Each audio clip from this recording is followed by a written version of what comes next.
Hello, everyone, and welcome to another episode of GDDV 100 Game Theory 1. My name is Kasanas. We are moving along really well, guys. We're moving along really very well. So far, we have gone through and discussed our course, what a game is, talked about design thinking, methodology. We've talked about MDA, flow states, immersion, how we affect immersion, narrative, character, and we've talked about the idea of quest. Today, what I'd like to talk about is pacing, how to pace your game. All right, let's get started. So, what exactly is pacing? When I say pacing, we can use a lot of different terms to refer to the idea of pacing. Pacing, rhythm, beats, engagement, cadence, all of these things, all of these terms refer to the exact same thing. The way in which, or the rate at which, we allow our player to experience the game. That's what these are. And again, we might use these terms interchangeably. Same way we did with Quest, right? We just finished Quest, and we had the same problem with Quest, where we've got a lot of different terms to refer to the exact same thing. Pacing, rhythm, beats, engagement, and cadence. There's probably more as well. All right, so we are looking at pacing immediately after we talked about Quest, and you may mistakenly think that this means that pace is about how we offer quests to our player. And it's not necessarily that. It doesn't necessarily mean that. It could be a whole lot more. It could be the order in which, yes, it could absolutely be the order in which we offer our quests, and it could be the rate at which we offer our quests to our player, but it can be a whole lot of other things as well. It can refer to how our narrative unfolds. It could be how engaged our players are. There's a lot of different things that pacing may refer to. It's the rate at which our players experience our game. So let's start off by taking a look at the idea of immersion, player immersion.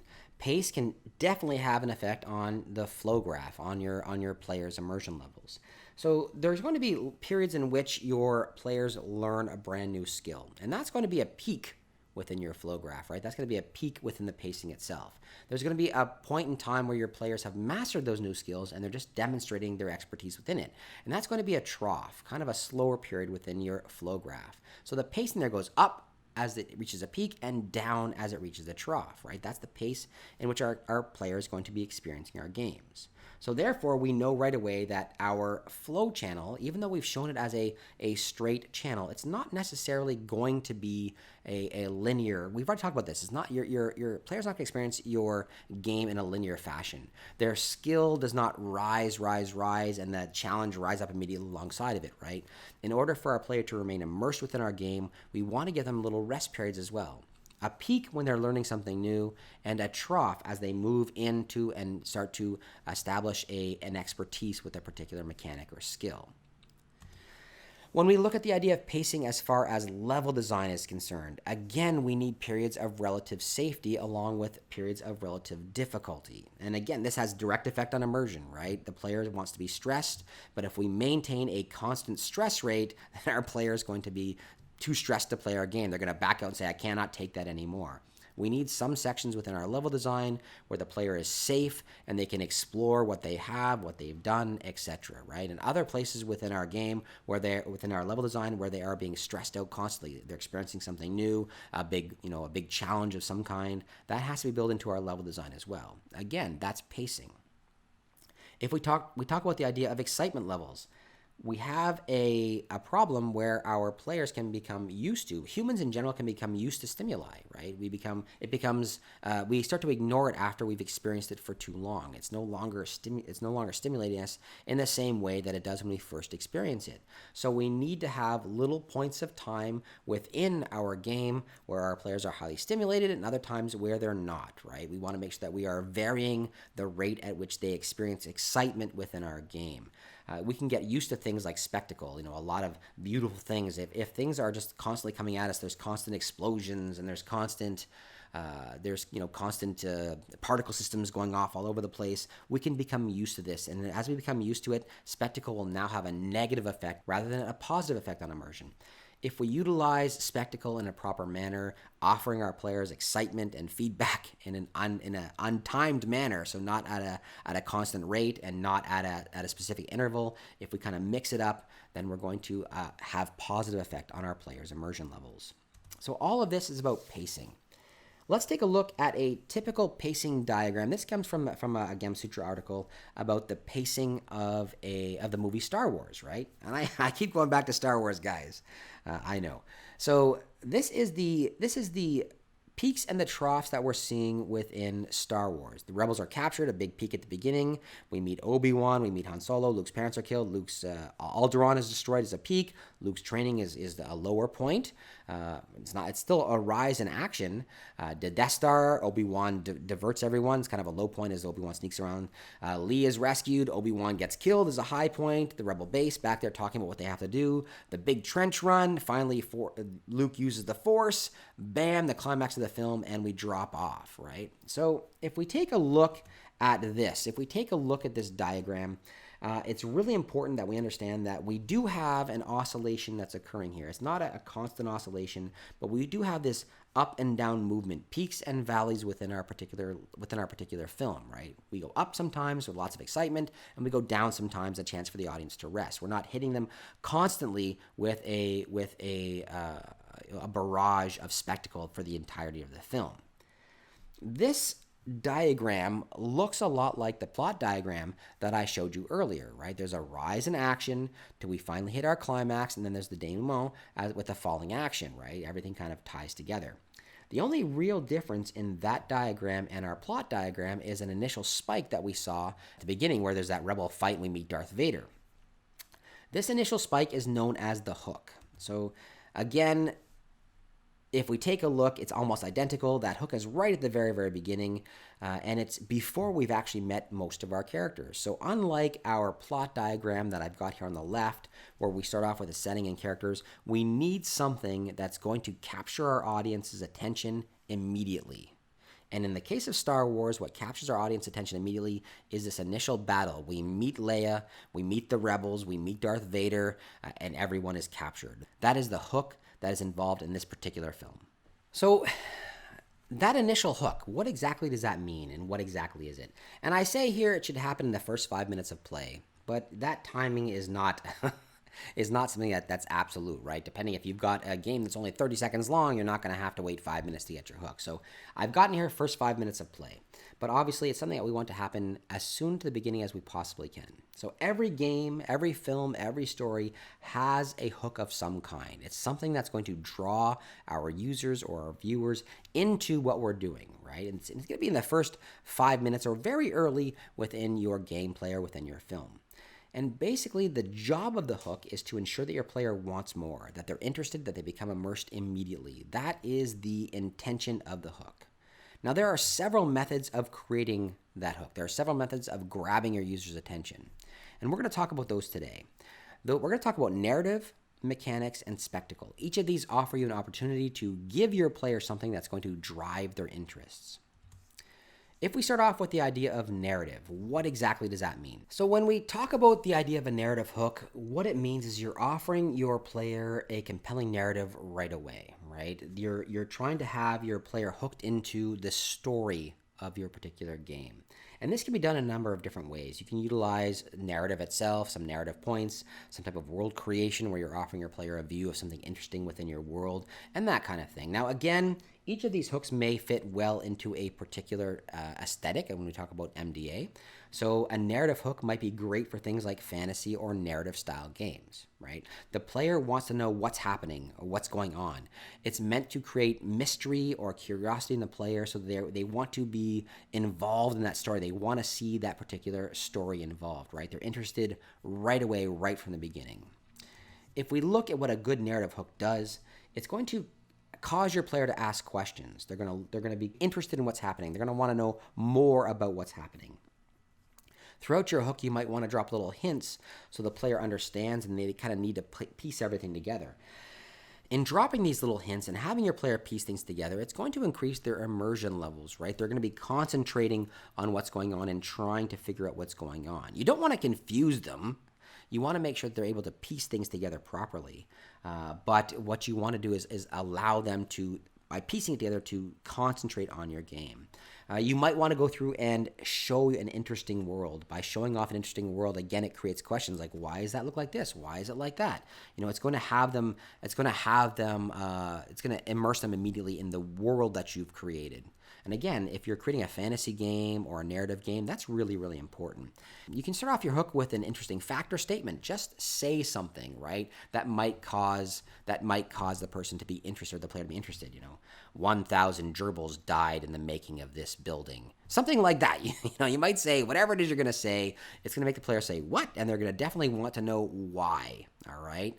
You can also use your narrative to draw your players immediately into action. So they're immediately involved in something right away. And as soon as they're involved in something, as soon as they're immediately reacting to something, that again is going to have a positive effect on immersion levels. They're immediately involved in it. They have to try and figure out quickly what's going on in order for them to be involved within the game.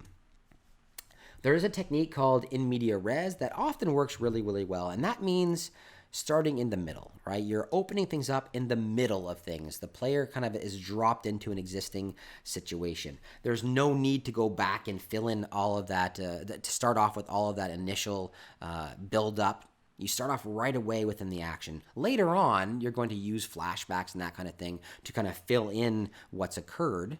And this was used really well in the series Lost.